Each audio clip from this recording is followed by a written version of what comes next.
They've just moved in, but you can see quite a thick area, and I think they were trying to get out of the rain. And there's also a Birmingham male with them. You can see there's a big male. It just looks like the one, though. I don't see another. And I'm not too sure. I've been trying to scan through this area. I can't really get a good count of these lions. It's almost like they're lying in one pile, so it's difficult to see exactly how many cubs and females are here, but I think this is the entire pride. But like I said, it's quite thick and you can see through there. It's not that easy to see and count. I don't want to give you a number and I'm incorrect, so we'll just wait a little while until I can see more of them. But so wonderful to find them. They've moved around quite a bit during the course of the evening. As I said, there were tracks all over the show. And I think because of the rain, that's why they've just moved into the thicker bush. Get out of the rain. Try not to get too cold and wet. But we were spot on this morning when we said, remember I said we heard the lions calling and we thought that they were in this area. So we weren't far off. It's always nice when you make a call like that and you do get it kind of right, even though it did take us a while to find and track them. But that's how it goes. But you just got to keep at it, and eventually persistence pays off. You know, you've got to have patience in the bush. Things don't just happen like this. You've got to spend time looking for the animals and trying to track them. So I'm so glad we've got to find them. But you can see they're not very active at the moment. They're wet. They're probably a bit cold. I could see one of them just shaking the leg a little bit, trying to get some of the water off of them. But what a wonderful sighting. I'm glad we found them, and their bellies do appear to be quite full. I know they did have a kill yesterday, so they're probably quite happy, and they may even have gone down and drank at Buffelshoek Dam. Like I said, the tracks headed straight down there. I didn't actually go down to the dam to have a look around the water's edge, because the tracks then came back up onto the dam wall and headed across. But I'm sure they would have possibly gone and drank down at the dam, especially after a kill. When they do feed, the lions or predators in general do get quite thirsty, so they will go and look for some water and try and drink.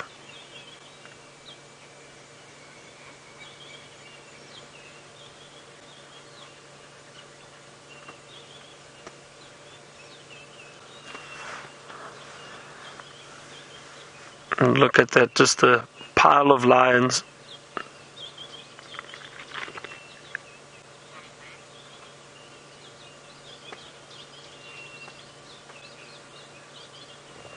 I'm just going to have a look with my binoculars quickly, everyone, and see if I can try to do a head count. Okay, there's 1, 2, 3, 4.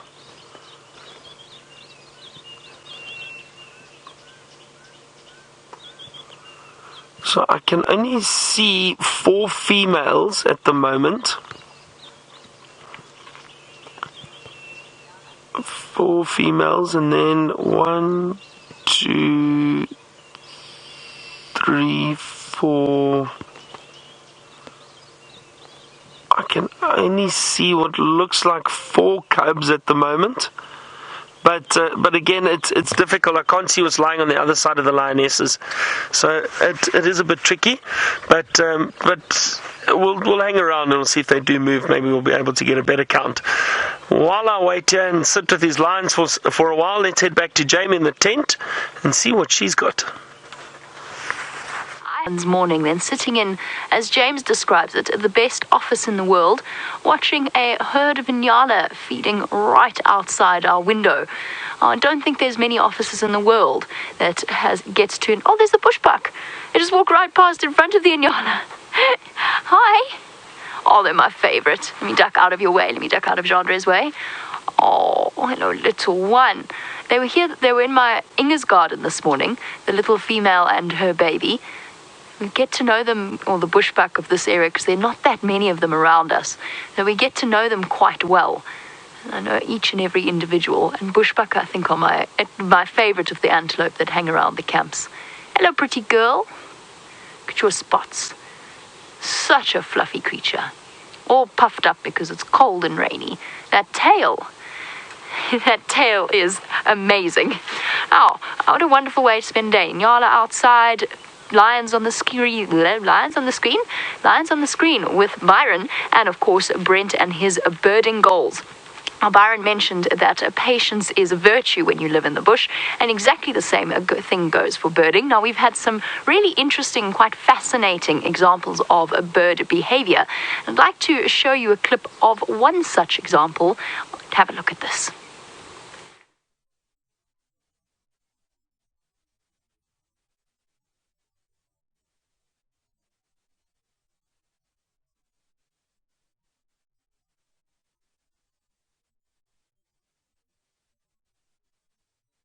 Oh, wow. I've never seen this before.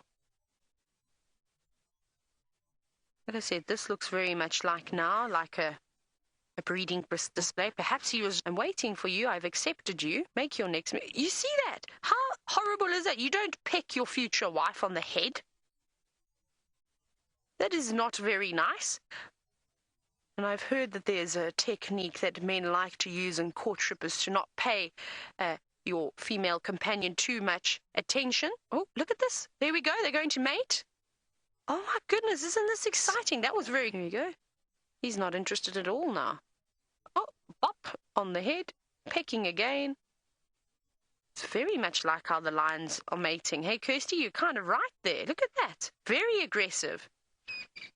My goodness. Oh, and now he chased her off. Completely bizarre. Sorry, I had to have a really good chuckle at that. I have never ever seen crested francolins mating before, and well done to Taylor for managing not to burst out laughing during that sighting, because I thought, watching it now in mute, I find it absolutely hilarious. Him pecking her head, and it just goes to show, I mean, it's not just the big cats that sometimes have quite interesting and intricate mating rituals. Now, that's an unusual sighting to see, and of course, all of our birds have been...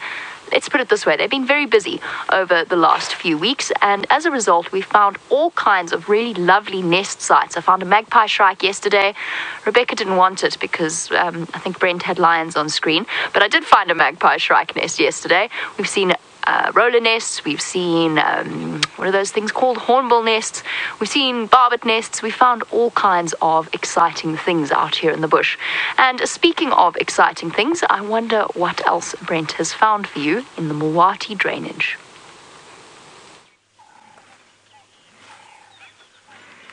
There we go, another one, and as Jamie was saying, she's found a hornbill nest. We found a hornbill, the red-billed hornbill. We get 3 species commonly: the red-billed, yellow-billed, and African grey.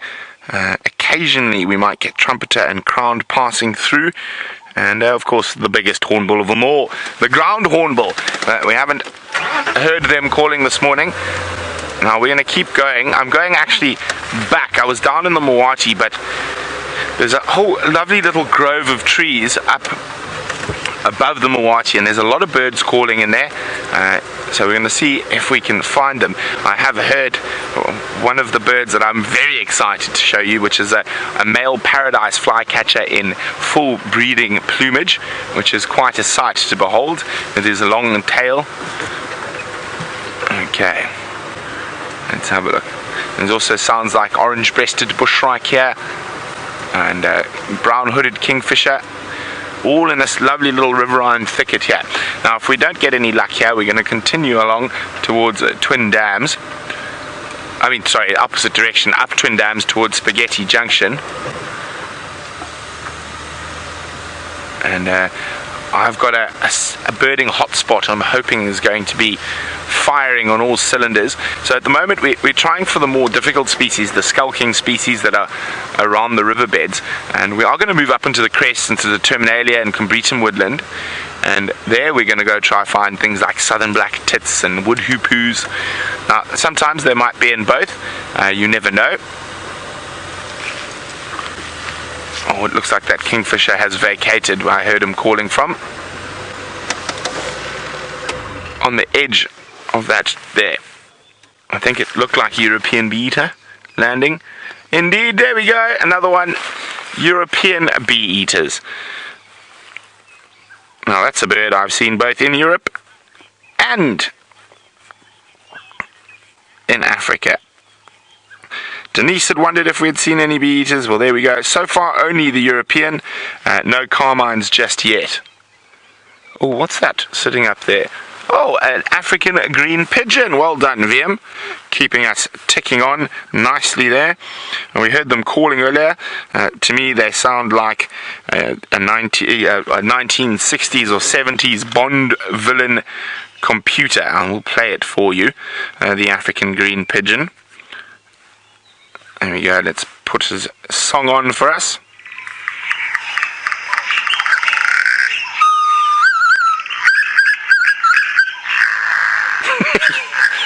You can just imagine some Bond villain in a hidden laboratory under a lake or under a volcano with this massive big lot of shining dials and bobs and lights and an evil henchman plugging away at all the buttons, and that sound coming out as a printout of the end of the world is nigh is coming through. Now that's why I do love the calls of the African green pigeon. They really do remind me of good old Bond movies, Sean Connery and Roger Moore.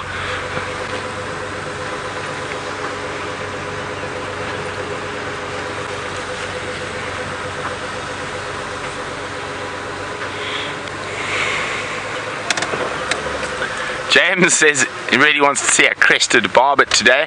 That they already look bedraggled, and imagine what they look like after rain. Well, hopefully the crested barbets will be out and about. Maybe we can get both barbet species today. The crested. Okay, there we go. The brown-hooded kingfisher coming up on the left. We land. There we go. Oh, you dastardly bird. Okay, he's landed again. There's a dead branch going off to the right. It's going to come through on your left shortly. There we go. Oh, sorry, Vim, I forgot about the roof. But there we go. Oh, it flew. It counts. It was a kingfisher. It was brown-hooded.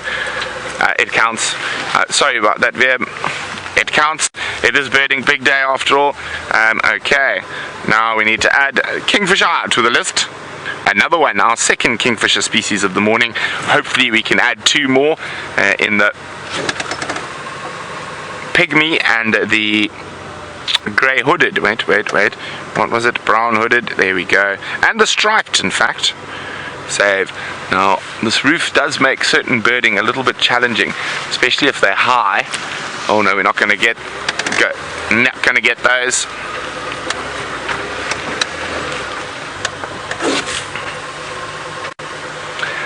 PK, thinking like I am. So there was a pygmy kingfisher nest at the Hyena den off Gallagher shortcut, and we are going to make our way past there at some point today to see if we have any luck there. Is that it's another fork-tailed drongo. So now we're on what we'd call sort of a transfer zone. On our left we've got Terminalia woodland mixed with what was that? Oh, something's upset.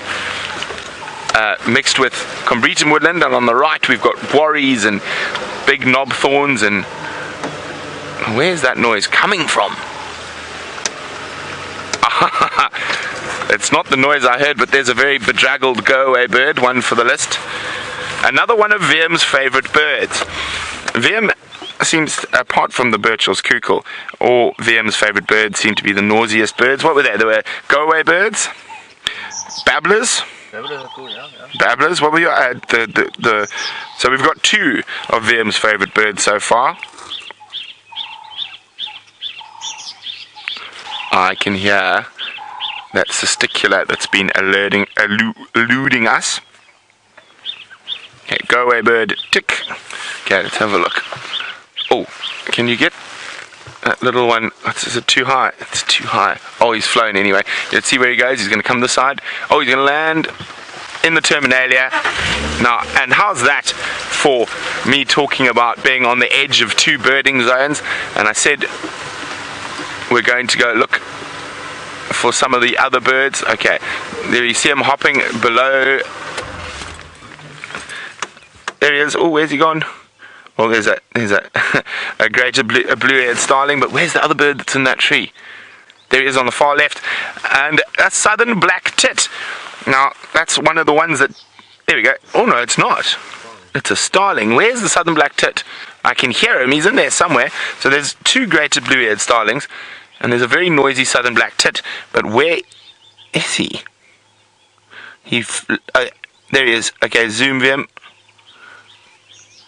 No, that's not him. That was a leaf. Okay, wait. Let me just look.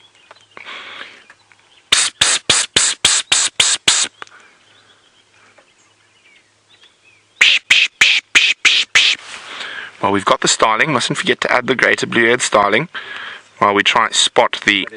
You got him. We can hear him. There he is. Well done, Vim. The southern black tit. Now, they are one of the birds that we're looking for around the Terminalia and... Oh, I lost my mind there for a second. The Terminalia and Combretum woodland. But there we go. Well done, VM. Now, they are great feeders on insects and spiders and all sorts of things like that.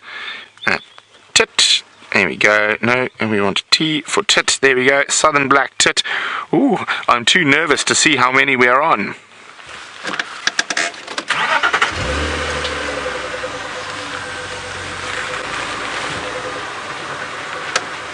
Judy would like to know what is the chance of finding Gracie's cinnamon bun birds. I've only seen one so far this wet season, but I will definitely be keeping my eye out. I think we've got a better chance of finding the golden-breasted bunting, which is obviously the cinnamon-breasted bunting's cousin. Oh, there were some birds calling now. So now we're in a really good zone. We've got your Combretum and Terminalia birds on this side, and you've got your riverine birds on this side. So hopefully we're going to get a nice transference of different species. There we go. We've got some calls coming up on the right here. Isn't this fun? I do love birding.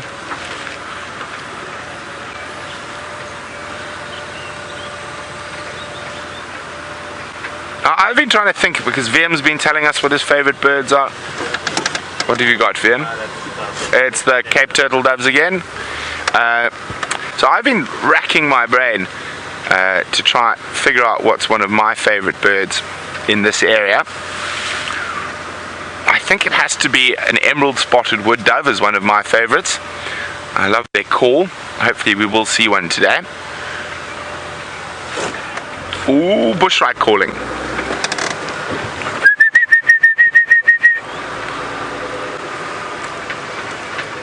Let's have a look here. So now we've got almost 3 different birding zones. We've got our Combretum woodland and Terminalia woodland. We've got some open floodplain grasslands here, as well as the edge of the riverine. So who knows what we might find here. I can hear something we can definitely find. Let's just speed up to get there. Just wanted to check the short grasses quickly.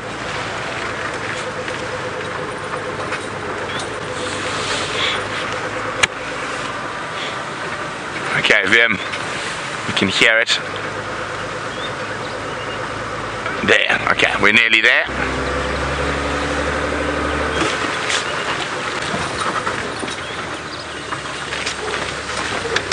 Sounds like we got a bit of a party going on here. Okay, let's start with the one that's the most obvious on the right on top of that Ziziphus. Ooh, interesting. There we go. And this is the one who's been avoiding us, the rattling cisticola, or cisticula. Now the other bird's gone quiet. Let's just give it a second.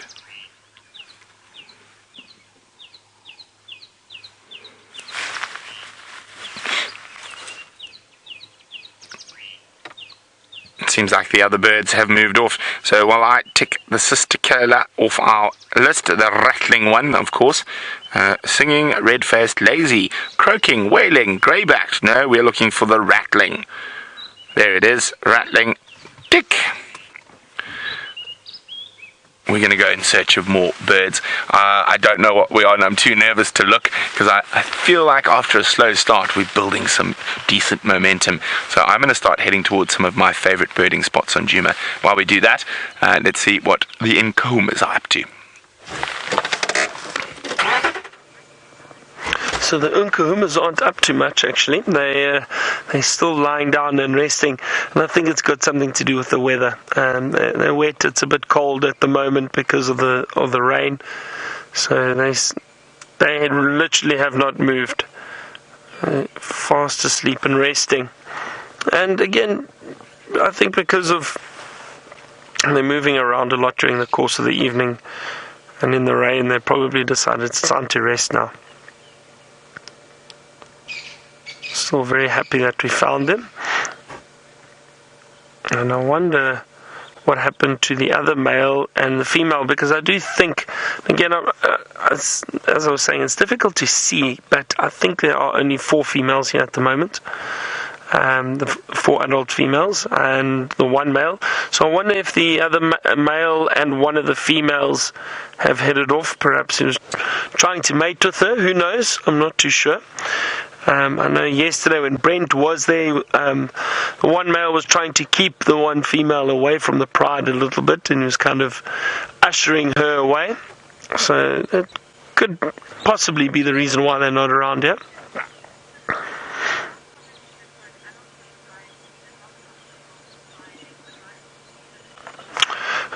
Philip, now you've asked an interesting question. Now, you want to know how common is it for a big dominant male to be the alpha male or dominant male over a number of lion prides? So, Philip, what happens is usually the case is if there's a single male, he will stay within one pride and he will just be dominant over that pride. That's usually what happens.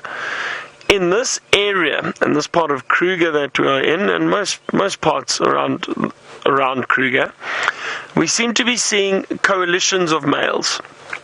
So a number of males staying together. So brothers, most likely brothers, born into the same pride, that then grow up together and they stay together.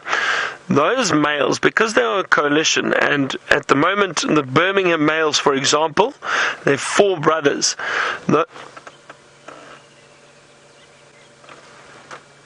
Sorry, I just heard something. I can't see anything, but I heard something breathing fairly heavily through the bushes there. So as I was saying, with the 4 brothers, the 4 coalition members, what happens then is they will patrol a very, very large territory. And within that territory, there will be a number of prides, different prides. Those males are then able to mate with the females from the different prides, and it's usually only the case when it's a coalition, because they don't stick to one pride. They move around, patrol larger territories in different areas. They'll split up and mate with the females from different prides. So that's usually what happens. So I hope that makes sense, Philip. It's only if there's a coalition that they'll move around and mate with different females from different prides. And if it's a single male, he'll most likely stay within one pride.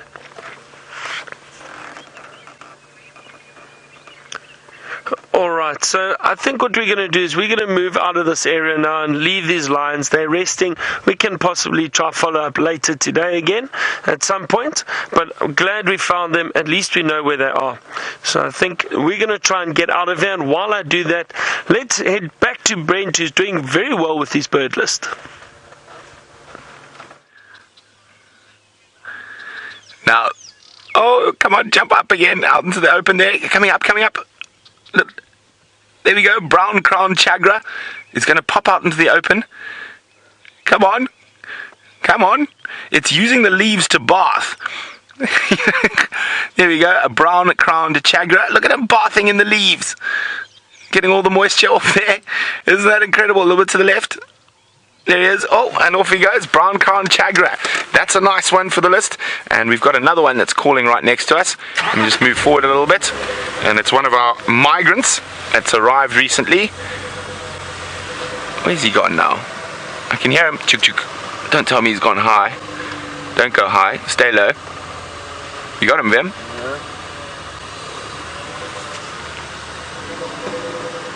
Where's he gone? Let me just go back a little bit. See if we can. Where's he gone? No, redback shrike. Come back, redback shrike. Oh no, well, wait, let's just listen for half a second. See if he calls.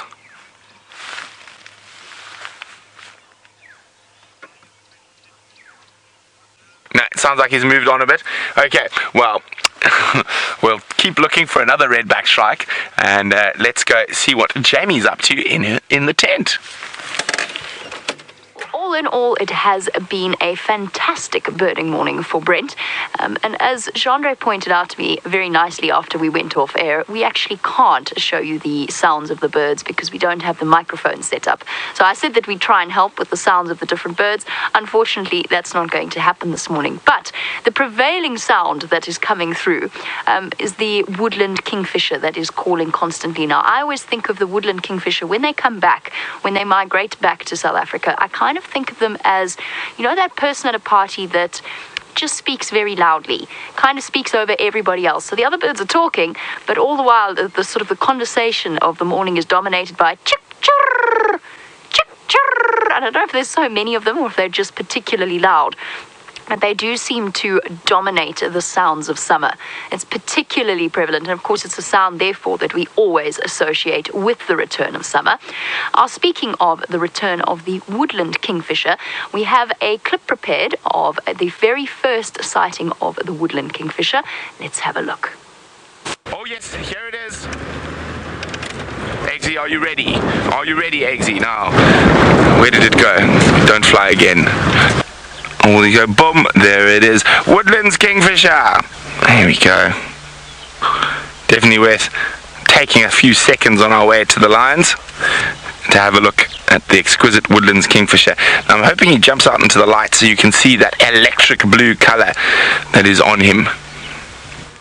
You can see the sheer excitement that we get whenever we see the first or second woodlands kingfisher. Jean-Andre is adamant. He is not impressed. He does not think that that was the first sighting of the woodland kingfisher. It was, however, Brent's first sighting of the woodland kingfisher. So let's perhaps phrase it as that. Many of you are a little bit confused because we're naughty. We fall into shortcuts and we fall into bad habits, and we end up saying things like the woodlands kingfisher. It's not the woodlands kingfisher. Its official name is, in fact, the woodland kingfisher. And I had to double check myself because that is such a habit that we all fall into as guides that I actually wasn't 100% sure about that. Now, the name woodland kingfisher is, of course, relatively self-explanatory. It likes woodlands, likes to sit on trees. It's not actually a fisher bird. What? It's not actually a bird that catches fish, catches insects, and in fact most of our kingfishers are. But here's the fun thing about the different names of different birds, and of course I bought Brent that bird book on the different Latin names of the various birds. It doesn't have much in the way of South African names though. However, I did go and have a little bit of a research a couple of days ago into the meaning of the name, the Latin name behind the woodlands kingfisher, which is of course Helicon senegalensis. Now, Helicon or Helison, depending on how you pronounce it, here's the fun story behind that. It harks back to a Greek mythological bird. Now, I can't remember the exact names of the story, and my Greek pronunciation is a little rusty. It's been a while since I've had to say Greek names, and perhaps this is one of the first times I've ever had to say Greek names. But according to Greek mythology, there was a lovely, beautiful woman, and she was married to someone, and her husband died at sea, and in her grief, she tried to drown herself. But the gods turned her into a bird, and she was swept in the winds of the sea to rejoin her husband. And that became the bird, the mythical bird, the Helicon. and that's been given over to the Latin name of many of the sort of the greater group of the blue kingfishers. Senegalensis is relatively self-explanatory. But there's a couple of different interesting naming things. You saw the Burchell's Kukul with Brent. There's also a Burchell's Starling. There's also a Burchell's Zebra. It's now called a plain zebra, and the Burchell's is considered to be a subspecies of the plain zebra. But that would sort of lead one to imagine that perhaps there was a man called Burchell striding around Africa going, and that one's mine, and that one's mine, and you can name that one after me as well. I'd like to tell you a little bit about William John Burchell. That is where most of the Burchell names come from, Burchell sandgrouse. And it's not actually that William John Burchell in the early 1800s went wandering around naming things after him. It's obviously because he contributed a great deal to the biology in the area, or biological understanding of the area. So especially things like plants. He was a serious botanist. He brought a lot of specimens back to England. I think he was based in Oxford, if I'm not mistaken. So William John Burchell, his very first trip to South Africa, just a funny little personal story about poor William John Butler. His first trip to South Africa was in the early 1800s, and apparently, very sadly, his wife-to-be made off with the captain of the ship instead, and they dropped William John Butler off in Cape Town, and off they sailed together, presumably into the sunset, happily ever after, leaving poor William John Butler to name zebras and birds after himself. Poor man. And there you go, some interesting little snippets of information about the various birds. And speaking, of course, of birds, I'm sure Brent is having an absolute ball this morning. Let's go see what else he can find for you. There we go. We've got a full house of chagras. This is the black-crowned chagra. We've seen the brown-crowned. Now he's calling. Listen to that. One of the most beautiful calls in the African bush. Come on, jump into a slightly better view. There we go. The black-crowned chagra. Come on. So they're part of the shrike family. And we only get two types of chagras here, and we've seen them both in the matter of 100 meters. Also, fluffing, trying to get all the wet out of the wings.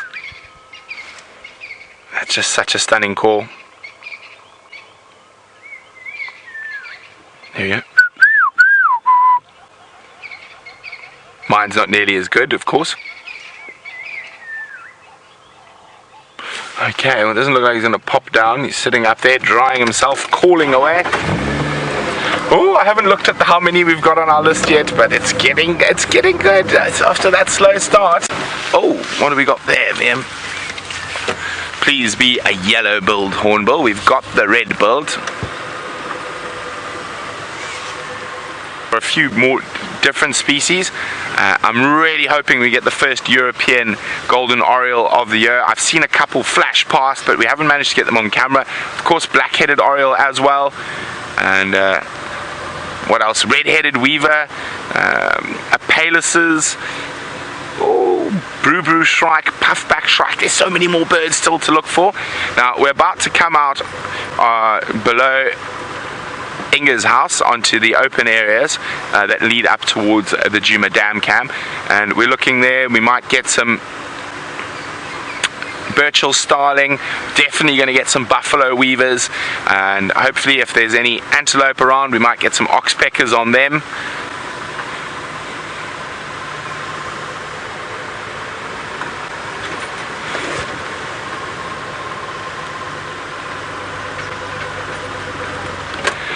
Marco is saying he's missing two starling species on his list, the black-breasted and the red-winged.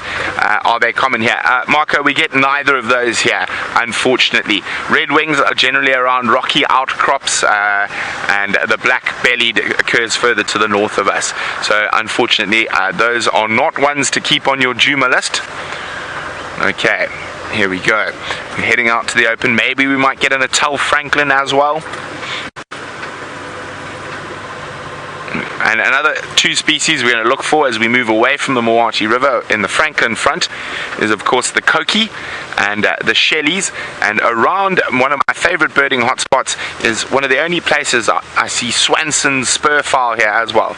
So we're slowly moving through, checking very, very carefully, and I'm glad everyone's enjoying the birding as much as I am. It is definitely one of my favorite pastimes and something I do quite a lot of when I'm not here.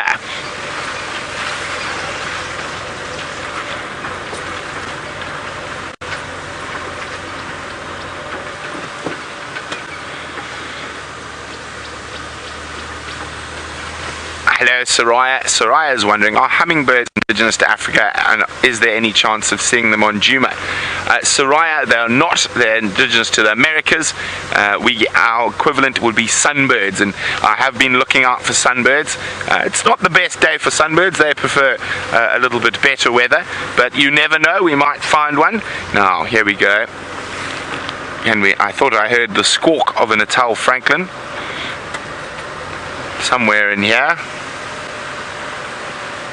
Where are all the buffalo weavers and starlings this morning? Just naughty, don't they know it's birding big day? Well, let's go check around the Djuma dam cam. And we know the buffalo weavers are nesting there, and also it gives us a chance to look down, see if there's any lapwings, blacksmith lapwings, or other aquatic birds around the edge of the waterhole. I can hear a Birchall starling. Squawkity squawk, squawk, squawk. There it is, squawking away at us. You got him, Vim, on the middle knobthorn. There we go, the biggest of our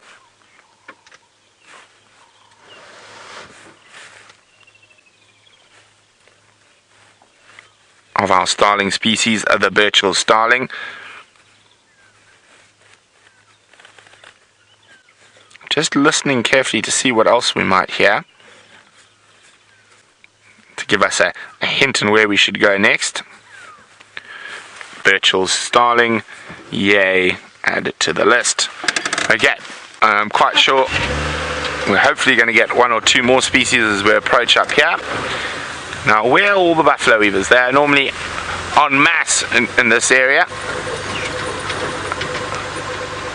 Let's just have a quick look down towards the... Oh, I think I see a water bird. Right. Oh, don't fly. Okay, we'll find him again. Oh, there's another one there. Ooh. Ooh. I don't think we've seen this one yet this year. Now, let's have a careful look. Now, these guys can be quite tricky. Now, what we're looking at there specifically is it looks like the bill is slightly upturned. And let me just quickly get to the right neck of the woods. I think I know what it is. I'm very excited if it is. Now,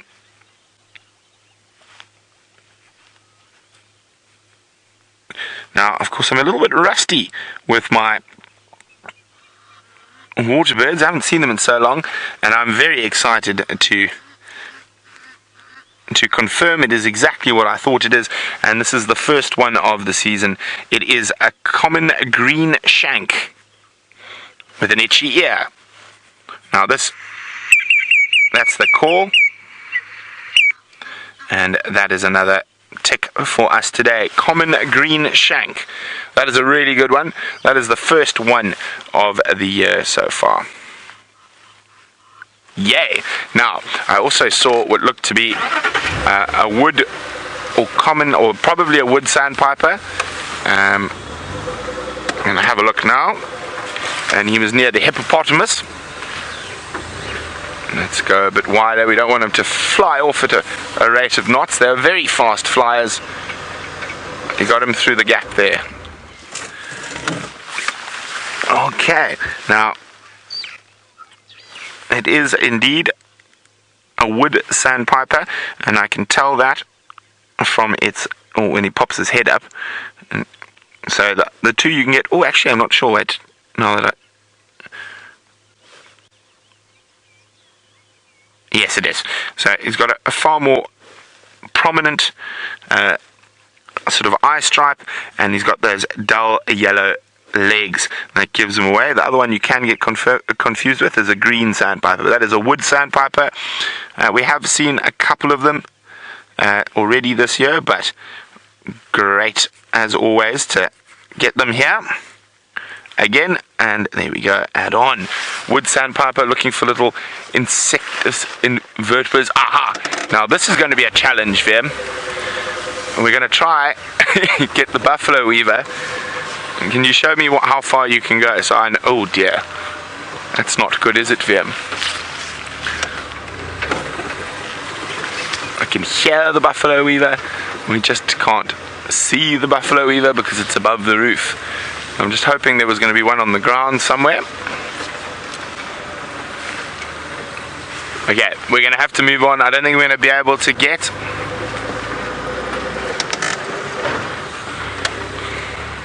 Okay, now let's just turn around quickly.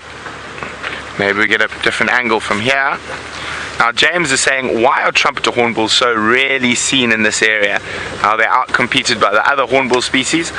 Not at all, James. They prefer different habitat. So trumpeters are far more on top of the second dead knob from there. I just want to see what it is there, Vim. I think it could left. That one. I think it is. Oh, sorry, our camera is freaking out, Vim says, but it's now not freaking. Oh. What is that? Oh, virtual starling, just he looked a little bit funny. So, not what we... No, virtual starling, we'll keep going. So, James, they prefer big riverine areas with lots of fruiting trees. So when we do get trumpeter hornbills here, it's generally because the jackalberries are in fruit. We don't have a lot of fig trees here, which is another one of their favorite foods. So that's the main reason why we don't get lots of them here. It's just not ideal habitat for them. Further south from here, there's a lot of them along the Sand River, and crowned hornbills as well. They generally, we find them passing through in these areas. Okay, now we're going to have one quick look up here. I'm surprised I haven't seen a Natal Franklin out digging around on the soft ground this morning, but we're going to head towards quarantine. Maybe we can find some buffalo weavers on the ground while we do that. It seems like Byron has decided to join us in Birding Big Day.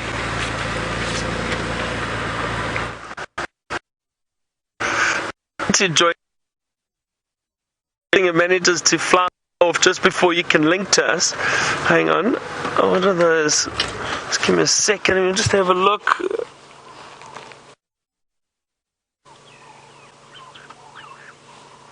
Yeah, what are those? The light is a bit bad. The top of that tree.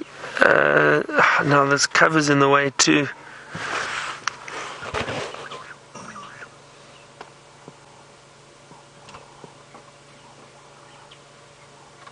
What is that?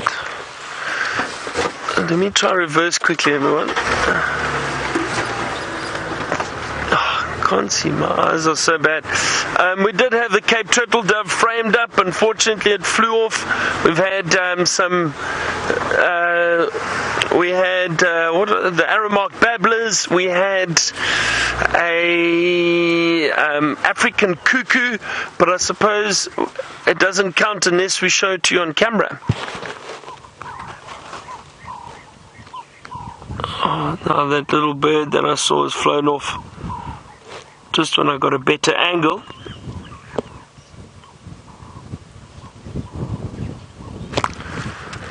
I think we're going to get some interesting birds around this area, so let's have a look, see what we can find. What have we got up there? It's a starling, but hang on, I don't think you've got this one. I think Brent saw Birchall starling. This is a different one. The top of the tree just off to our right, and there it flies, obviously. There's one on the ground over here, just in front of us.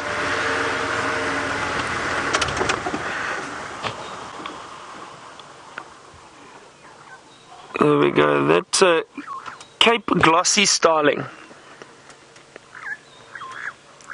a Cape Glossy starling. And there comes the other one that I saw. It's just gone and sat up in the tree above it, just behind. It's also flying down. So Cape Glossy starling. So I don't think you got that one yet.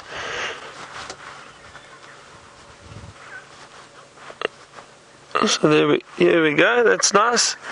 And there is another starling that we might get, or another 2 starlings we might get. Or even 3, now that I'm thinking about it. So another one would be the greater blue-eared starling. We do get in this area. It looks quite similar to this Cape Glossy starling, but the calls are different. And then the other ones would be the violet-backed starling, or the plum, used to be known as plum-coloured starling, violet-backed starling. We have seen them around. They are here. And then perhaps even wattled starlings. There have been a few wattled starlings around. So those are 3 other starling species we could potentially get around here. So let's see. I'm not far from Sydney's Dam, so I'd like to just go and have a look there and just scan and see if we can't get any interesting water birds.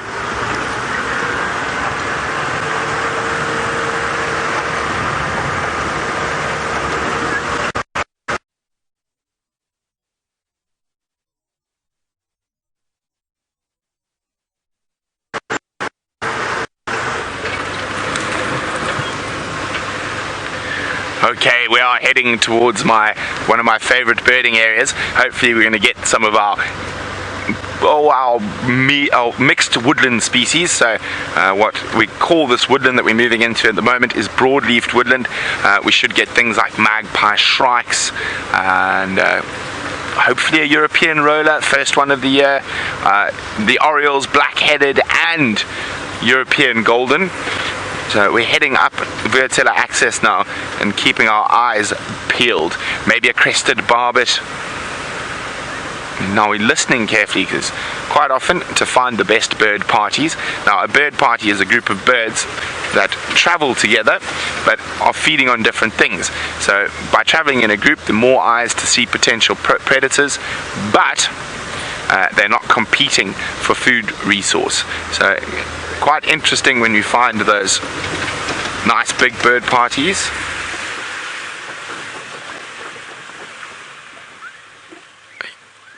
I can hear a European golden oriole, but it's far away. Sometimes they sit high in the trees, so that's why I was just having a quick look.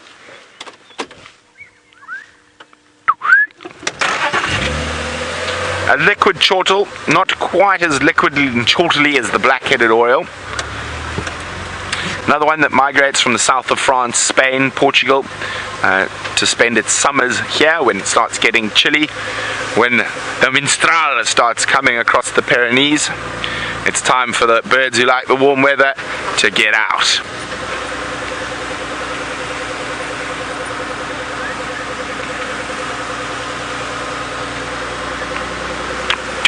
There we go, black-headed oriole calling as well, but again quite far away from the road. Okay, we are missing lots of short grass species today, and maybe Impala Plains is where they're all hanging, or on Sandy Patch.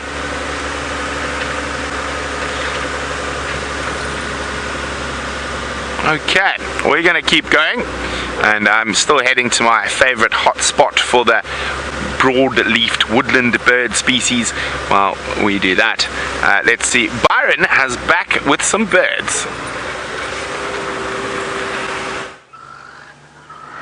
So we've got 2 species in this frame over here. We've got the red-billed buffalo weavers in all those nests on the left-hand side of the screen. You can see them flying in and out.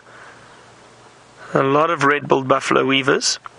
And then the right-hand side of the screen on the dam wall is the blacksmith lapwing. Not sure if you've got any of those 2 species yet. I'm trying to catch up with the list and just find out exactly what we've got or not. I think I've got an idea. So those are 2 really nice species. And there's not too much else around the waterhole at the moment, but at least we've got those two, and those red-billed buffalo weavers build those incredibly large nests. They are community nesting birds, so we'll get a number of pairs and quite a few numbers of those birds all nesting within those nests. And they'll use them all year round and constantly just add on to building the nest. Very interesting little birds. Alright, I think we're going to continue our bird search. Let's head to Jamie in the tent and see what she's up to. We are having so much fun with them this morning, and of course they come in all different shapes and sizes, and as a result, of course, their eggs come in all different shapes and sizes. Now, it's exceptionally appropriate that Byron was just sitting with a nest of buffalo weavers. You saw how messy those nests are. Now, there's a very sort of intricate design to them in the way that they're planned out, but sometimes, especially with so many things happening around the nest, or just natural biology, sometimes things don't always work out. And as a result, we actually have a buffalo weaver's egg to show you. So that is what a intact buffalo weaver's egg looks like. A bluish tinge with all kinds of speckled dots on it and a little bit of bird excrement just to add to the whole image. So unfortunately, this egg didn't make it. We don't know exactly what happened. It's not still alive. It was pushed out of the nest. Somehow managed to survive the fall. And you've seen how high buffalo weavers nest. Their nests are incredibly, incredibly high. So it's very impressive that it did actually. And that's, of course, one of the secrets to the shape of the egg. That's why they are slightly conical. It helps. It's actually one of the stronger ways in geometry, one of the stronger shapes. Just that little bit stronger than a roundish egg. You can actually almost see through it. There's nothing in there. It did not survive. It might not even have been a successful egg. But the fascinating thing about birds' eggs is, of course, the variety of shapes and colors that they are found in. Now, let's have a look quickly, before we go into a discussion on that, let's have a look quickly at the second egg, which is broken. But I've popped it under the microscope so that you can have a look. There you go. Let's have a look at the incredibly intricate nature of the patterns in that shell. A bird's body made that. Isn't that phenomenal? And of course, birds' eggs come in reds and purples and blues and greens. I mean, they come in as many colors as to be worthy of an Andrew Lloyd Webber song to describe the different varieties of colors that you get. And it's incredible the way that the birds change the color or shape the color of the eggs in each individual species. It's interesting that a buffalo weaver has taken such a speckled approach because, of course, a lot of the time the birds that lay their eggs in a nest will have relatively plain colored eggs, whereas the birds like korhans, for example, or the franklins that Brent was searching for earlier, they will go for a really mottled approach and the lapwing actually. The lapwing that Byron had on the dam wall, they lay incredibly, incredibly camouflaged eggs. And it's a way of hiding them because they nest out in the open just on the ground. I still don't fully understand the nesting strategy of lapwings because they're very camouflaged, but the risk that they run in terms of a herd of elephants or a herd of buffalo just walking through and squashing them is quite phenomenal. And lapwings might be very, very protective birds, but there's nothing they can do against an elephant or a herd of buffalo, and yet the species has evolved to nest right out in the open. The blacksmith lapwings even worse because they nest very close to water, which seems like an even sillier approach, doesn't it? Because you just all of that foot traffic going up and down from a water hole for the animals to go and drink. But their eggs are perfectly camouflaged. Now, here's where another amazing thing happens. Not only are birds capable of laying these incredibly intricately patterned eggs, but there are species of birds, particularly I'm thinking of the Deirdre's cuckoo, and I don't think Brent or Byron have managed to get that on their list today. I've heard them around, that sort of sound that they make. Now, Deirdre's cuckoo has been recorded, not the same cuckoo, but Deirdre's cuckoos as a species have been recorded imitating 21 different species of eggs. That's crazy. That is a fact that still absolutely boggles my mind. The fact that a bird, in different areas can go and lay, because of course cuckoos are brood parasites. In other words, they lay their eggs, dump their eggs with another bird, and off they go. And that is just the way that they do things. And the fact that they can actually imitate different species of birds' eggs, I would love for somebody to try, and I'm sure people have explained the biology to it. I haven't read up on the biology to it, but I would love to try and find out exactly how it is they do that. Evolution is an amazing thing. And then all kinds of wars happen in terms of the cuckoos and the birds trying to stop them from laying their eggs in their nests. They really don't appreciate it. It becomes almost an arms battle. So the cuckoos will evolve to imitate eggs. The birds will evolve, the birds that are host to those eggs will evolve to mob them. Or, in the case of the drongo, for example, evolve to imitate them. So, and scrub robins as well, especially. So there you go. Oh, I have got such exciting news for you. There is an animal you're dying to see. Go and have a look with Brent. There we go. I can't believe it. I'm not sure. Is that a hyena, Vim? I don't know. I haven't seen one in so long. Spotted wolf. It's a spotted wolf. It's a spotted wolf bird hyena. There we go. We were sitting here watching some birds, and suddenly Howard arrived. Looking very fat and happy. But before we continue with the hyena, quickly, Vim, for the bird list. And for Shirley, there's a giraffe with a red-billed oxpecker on its neck. There we go, coming through. We'll come back. Let's stick with the hyena, but we can tick the red-billed oxpecker. Where's Howard gone? Behind us. Oh dear, we need to turn around. Now, of course, that particular hyena's name's not Howard. No, don't go away, hyena. But all hyenas in my book are called Howard, after a cardboard cutout of a hyena that we made while filming a documentary. Its name was Howard. Since then, all hyenas have been known as Howard. Oh no, it's running away.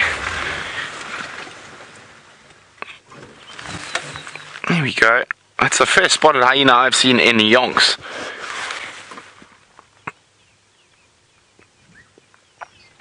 It might be worth hoping and checking the den sites later. There are some den sites in this area. Wait. Do you hear that, Vim? I did.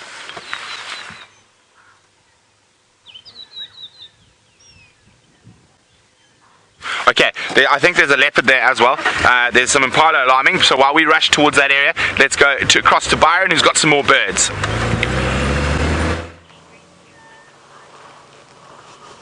Alright, now there's some arrow marked babblers around here that I'm trying to show you.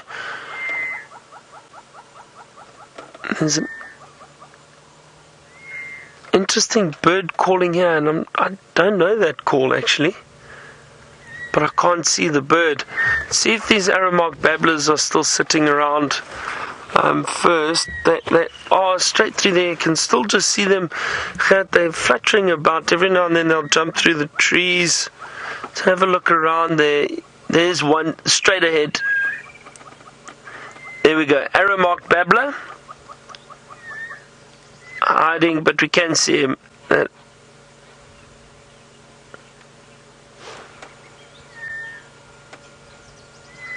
Okay, now I need to try and find out.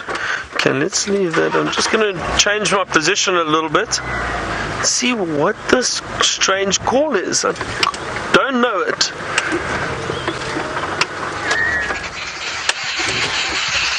Hear the arrow marked babblers.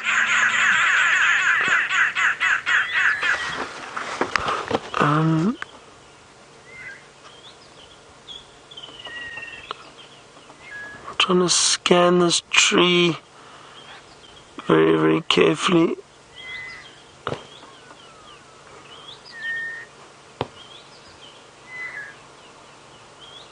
I don't know what that sound is.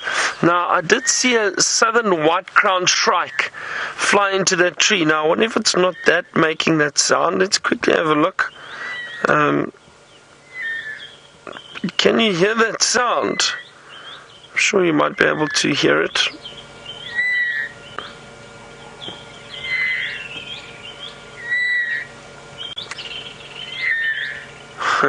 Let's see if it is the white crown shrike. I'm just going to play the call and... No, that's, I know that call. Definitely not that, unless that's going to...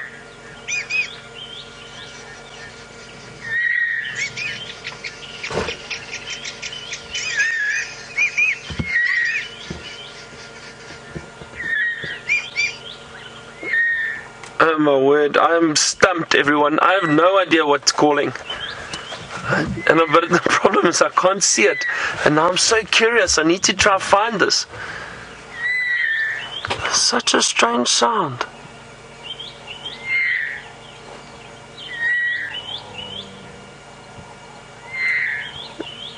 Yeah. I mean, it's a huge tree, and it's difficult to work out exactly where that call is coming from.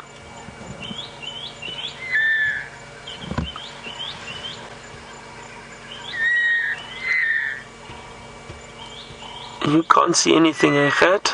No, I think they're in the bottom, yeah, somewhere.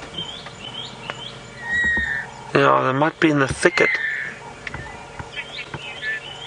Let's quickly head to Brent, who's got a new bird. Oh no, it's flying, it's flying. We've never had that bird on camera before. Where's it going? Where did it go? Land. He's going to land. He's not going to land. He's landed. It's a Sterling's barred wren warbler. We hear them calling all the time. I can still see him flying. Oh dear. And we've got to the impala. It looks like these impala might have had a false alarm. They're very, very relaxed. Now I'm just going to stop to see if we can hear the bird calling again. But that's a first. A Sterling's barred wren warbler.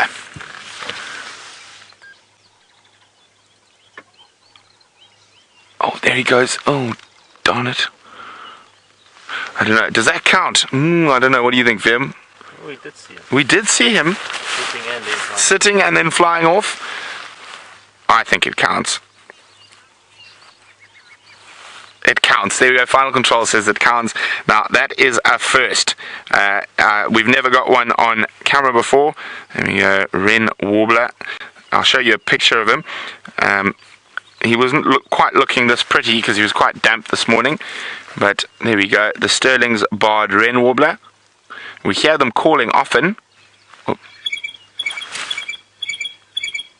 There's his call.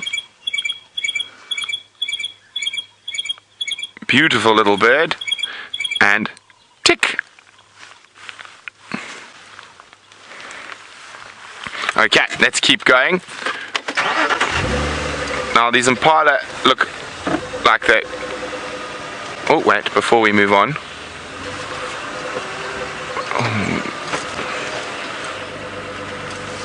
Okay. I'm trying to figure out... I'm trying to move this pole out of the way there for you, VM.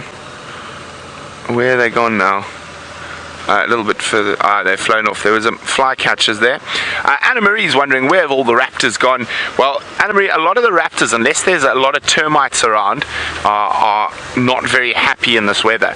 There are no big thermals for them to ride, so they can't fly high. So they're generally sitting wet and cuddled up somewhere.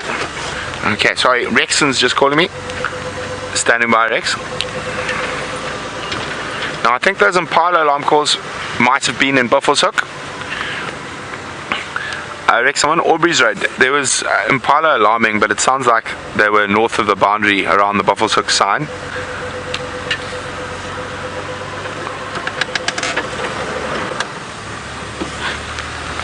Okay, so we are still going to have enough time to make it to my birding hotspot, which I'm hoping is hotting up as this morning continues. We're doing so well. I don't want to look till we get closer to the end of drive to see how many we've got.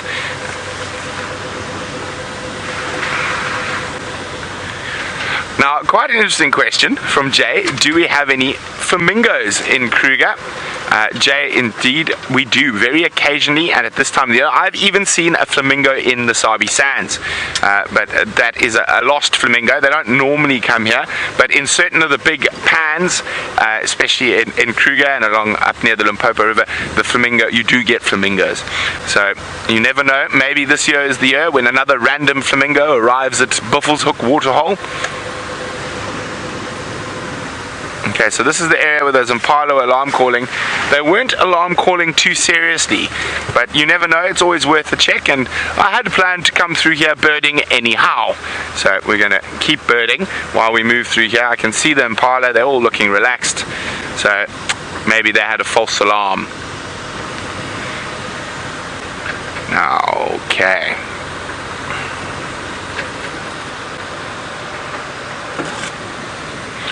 Oh, well done, Michael. The Sterling's Barred Wren Warbler, number 100 on Michael's bird list. Excellently done, Michael. Now, we are heading down towards where Byron was a little bit earlier. It's Sydney's Waterhole. Maybe we might get lucky with a fish eagle. I did hear some lesser black-winged lapwings calling in this area when we first spotted that hyena. So you never know. And also, I have seen some owlets in this area, so I'm keeping a very sharp eye. We've seen the barred owlet. We need the white-faced scops, the scops and the pearl spotted to have an owlet out day, but I think we're probably going to have a bit more luck with some of those on the sunset safari. And I can't believe we haven't seen some of our more common species like the crested barbet, but that might change. We've still got time to build on our list so far.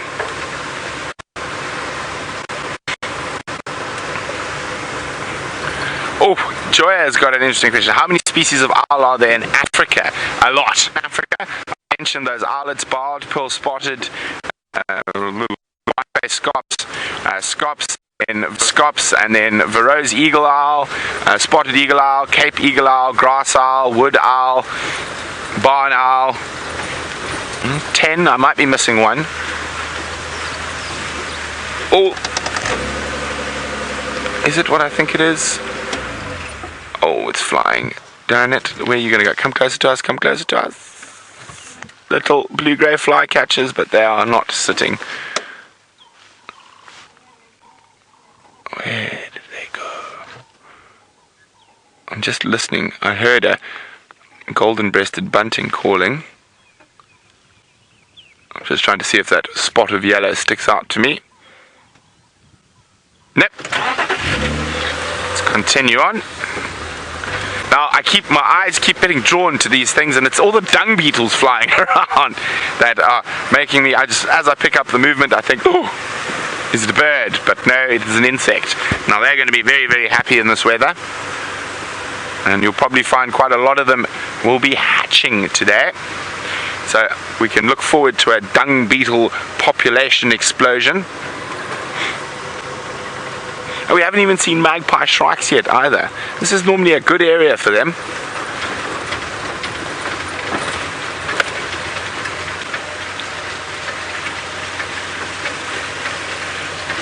Now, because we're birding, Final Control also says they want to see a fish eagle because it's their favorite. And VM, it's unfair that VM got to see 2 of his. And the place we've been seeing a juvenile fish eagle quite regularly is on Sydney's Waterhole. VM, is that a leopard? On the dam wall. I just saw something moving there. A little bit to the right. Oh, it's a monkey. I just saw something pop up. It's a vervet monkey, not a leopard. Just the way it moved, I just saw it. I thought it was a leopard head popping up and having a look over the wall.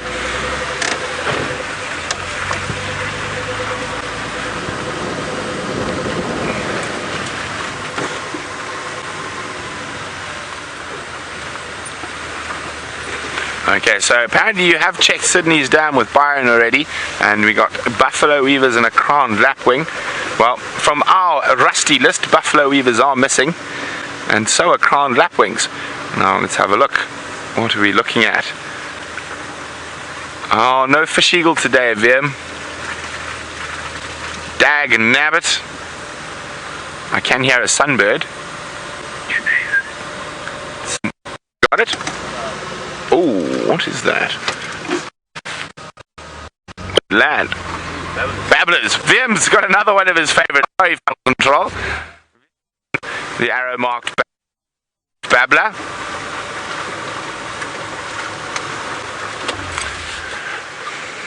Oh, we can hear them. Where they gone now?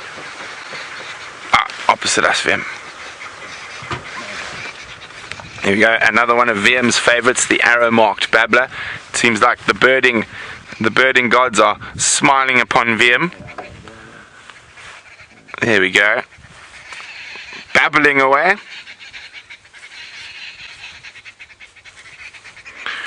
The arrow marked babbler, the only babbler species we get here. And of course I'm looking for sunbirds. Oh, Vim, up ahead of us. What are those two little birds in the, oh no, this roof. This roof, I'm gonna have to try go a bit further forward. Okay, I think we're gonna get them from here, just to make sure they don't fly off. We're checking. In this tree there, right at the top. Aha! Swallows! Now, these are just arrived. We get two species here of the striped swallows. We get the lesser striped and the greater striped. So we're going to have a quick look. I'm pretty sure... Are we in full zoom, Bim? Let's try to get a bit closer. I'm pretty sure those are lesser striped swallows, but let's get a bit closer.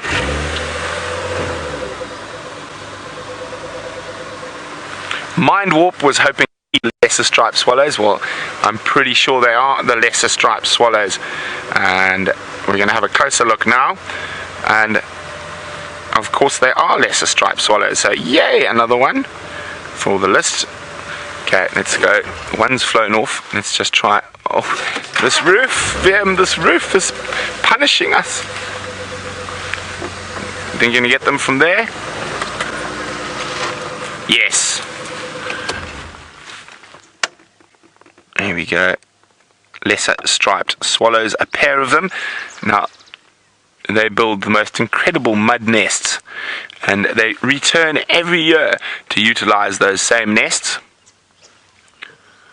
And quite often under the awnings of human habitation, even in caves, and sometimes even in disused aardvark burrows. Okay, there we go. Mind Warp. Lesser striped swallows for you, and we're getting quite close to my bird spot. Okay. For some reason, this area around the Gari Gate produces incredible species, and on quite a fair, regularly. If I feel like I need to bird, not so much in the afternoons, but in the mornings, just coming to this area around here. Normally, you'll hopefully pop us a red-headed weaver, maybe a Swanson spurfowl. So fingers crossed. And also occasionally. Yes, starlings. Let's have a look. We've got the greater blue-eared, but I can see some Cape glossies as well. So that's another one for our list. Okay, so we've got Birchills and a Cape glossy starling. You can see the color difference. We'll just zoom in there, make sure. Yes, it is Cape glossy. Doesn't have the black going all the way above the eyes, like the greater blue-eared starling. So starling again. Yay for the Cape glossy starling. Okay, now as I said, this is one of my favorite little birding spots, and so far it's produced one new species. We got Cape glossy, tick. Okay, now English language, Leo Smith, where are the red-headed weavers and Swanson spurfowl? Also, occasionally we get some very good little raptor sightings around here. Gabar goshawk, dark chanting goshawk. Okay, here we go. Now, from here to the next little junction is, I don't know why it's such a good birding area. It's very similar to a lot of the other bush around here, but it just seems to produce. Okay, so we got about 100 meters that I call one of my birding hotspots. Let's hope it is, because it's birding big day, it's going to produce. Oh, there we go. Okay. Top of the tree there. Top of the tree. We have there we go, a Marico sunbird. Yay, sunbird! I've heard them calling all day, and now we finally managed to get one chirping away, and that is a wonderful one. Oh, sorry, we're causing a traffic jam. Let me get off the road while we work our way through the birding hotspot. There we go. Sunbird, and we have the Marico sunbird. Where is he? Yay for Marico. Now, someone on their way to work. So we've got the Marico sunbird, and there's a few other sunbird species we get. Now, come on, the red-headed weavers. We haven't even seen white-fronted helmet shrikes today yet, so we've got a lot to look forward to on the sunset safari. Now, Liz thinks we should go to Cheetah Plains to get 50 birds. Oh, it's an idea. I might go to Arathusa to check the Murakani as well. But I think the best chance of getting 50 birds is actually working Djuma properly. I can hear... What can I hear? Can we hear a bird party? Where? Okay. I can hear some birds coming up. Brew shrike. This is the spot where we see the red-headed weavers frequently. No Swanson spurfowl today. Yes, nice bird party. There's a bird party in my hotspot. Let's get there.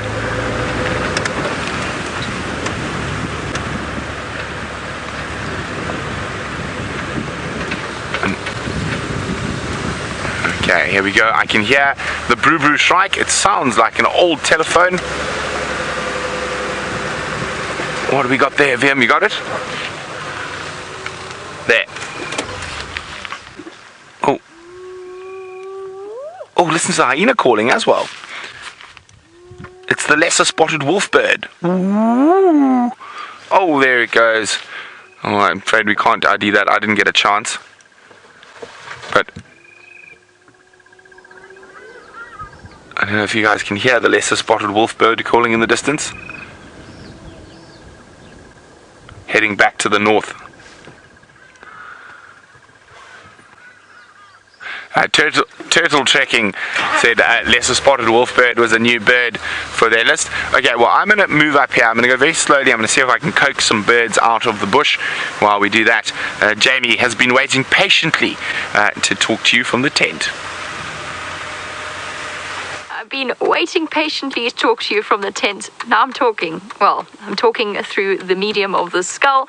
I wanted all morning to play with skulls, and Jerry, it just didn't fit into the story of the morning. So now I'm playing with the skull. I'm having a great time. This is a wild dog skull, by the way, and I'm actually terrified I'm going to break it, so I'm doing this very, very gently. So, wait, let's do the closing like this. We shall do the closing like this, since we have reached the end of our tent segment and the end of the sunrise safari. So, thank you all for joining us, and thank you to Jeandre for his wonderful camera work as always. We are going to say farewell and see you on the sunset safari. This is very difficult to do. I hope you all have a wonderful day, and I will see you later. Bye-bye, everybody.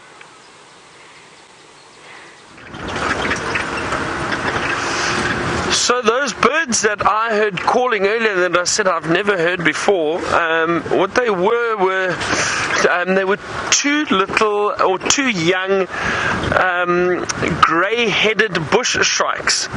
Now, I've never heard them make that sound before. Now, the grey-headed bush shrike, I'll play the call for you, but I actually got off the car and I walked in the bush to go and look for them because it really, really bothered me. Now, that is what the grey-headed bush shrike looks like. There you can see it very clearly. There's a pair. Two of them. I'm just going to scroll a little bit here. There. That's what the beautiful grey-headed bushshrike looks like. And there were 2 youngsters that were calling constantly, and that was the sound. But I've never heard that sound before coming from these birds. They usually do this.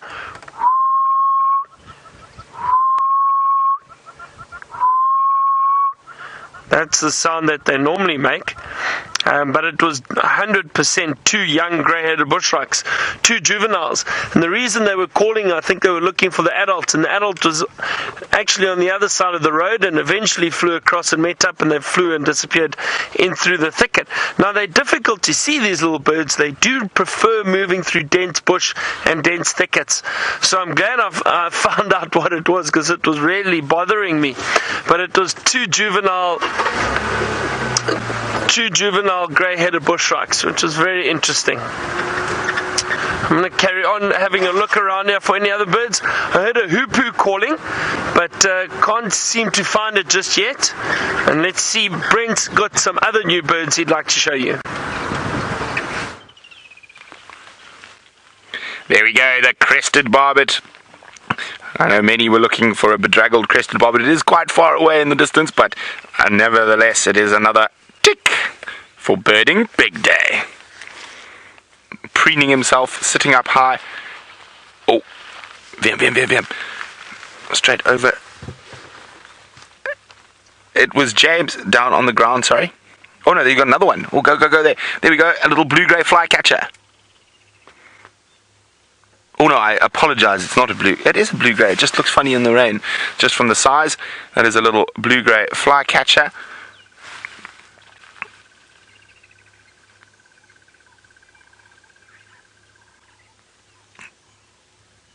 Well, they've changed the name. It's now an ashy flycatcher. Sorry, I do apologize. I was using the old name. I did see a grey-headed sparrow somewhere as well, but it's flown off while we saw the flycatcher. And I think I can hear some parrots up ahead. So ashy flycatcher that was. It just looked not so ashy. It looked a little bit damp.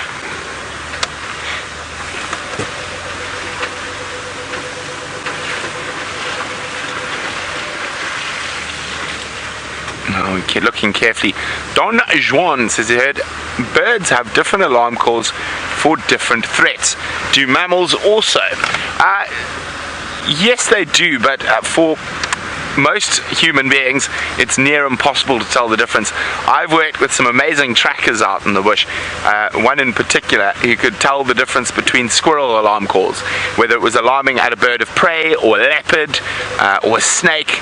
I mean, I can hear that they're different, but it's such a nuance to hear the complete difference that I sometimes think I got it worked out, then not. The one thing I can do is I can tell the difference when a grey go-away bird is alarming at a bird of prey, but I can't tell the difference between if it's alarming at a snake or a leopard or a terrestrial predator. But you can definitely hear the difference in a grey go-away bird's alarm calls for birds of prey. Far more high-pitched. Now, I can't believe we have not seen a magpie strike. Magpie strike.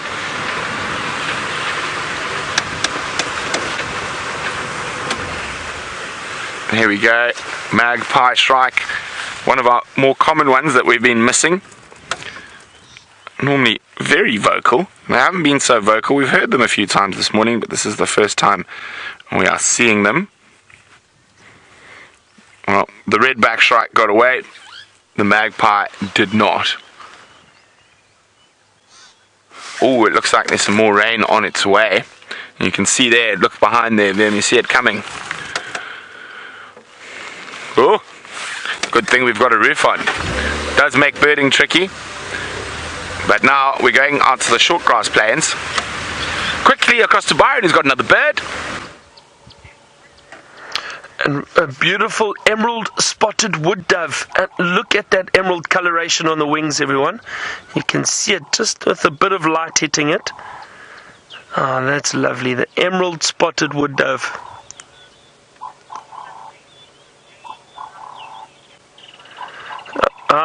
And Jane, you asked if you could see one today, and there it goes, off it goes. So they do fly quite quickly, and that one's disappeared. I'm so glad you got to see that. So there we go, Jane, an emerald spotted wood dove for you. They're beautiful, beautiful little birds. Let's see, there's a lot going on here at the moment with this, with the bird life. I saw the green pigeons, but I know Brent did see them earlier. Let's see what else we can find around here.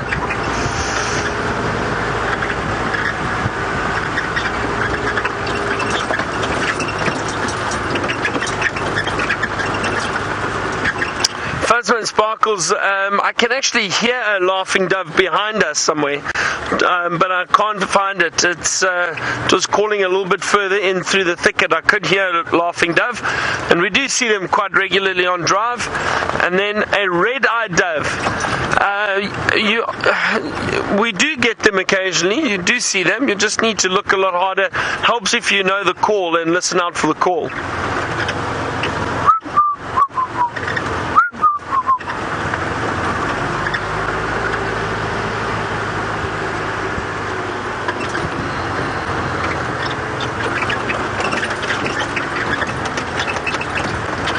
See, I'm hoping to find some more birds around here. Did see some woodland kingfishers, but I know Brent also showed you some of them earlier this morning. It's always nice to see the woodland kingfishers around there. Oh, in that large tree over there, just on the right hand side, there was a bird that flew in there.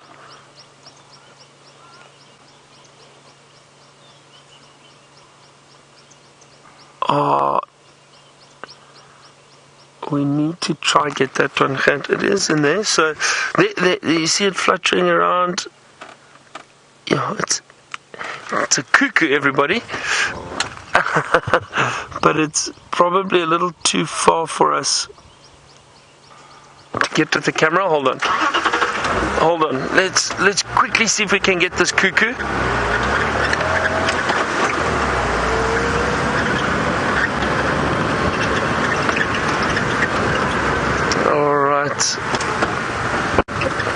There it goes, and there it's gone. Oh no, it looked like an African cuckoo. Unfortunately, just too quick for us, and we know how elusive these cuckoos are. They can disappear very, very quickly. But anyway, it's been a wonderful morning. Great to see the lions. I'm glad we found the Nkuhuma Pride, and the birding's been fun now the last hour or so. Hopefully we'll do some more birding. I'm sure we will do some more birding later. Have a great day, great afternoon. Goodbye from myself and from Hat, and let's head back to Brent for his goodbye. Okay, I've just checked the list. I couldn't help myself. We are on just ourselves 36 different species according to what we've been ticking as we're going. So the record for a morning safari is 38. Can we find 2 more bird species in the last few minutes, seconds? Panic at the disco. Vim, look for birds. Why are there no birds? Oriole, I hear an oriole.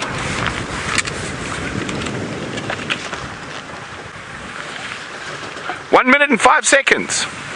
No! Why can we not see any birds?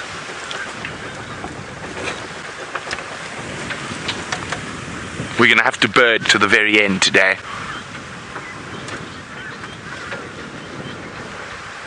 No birds!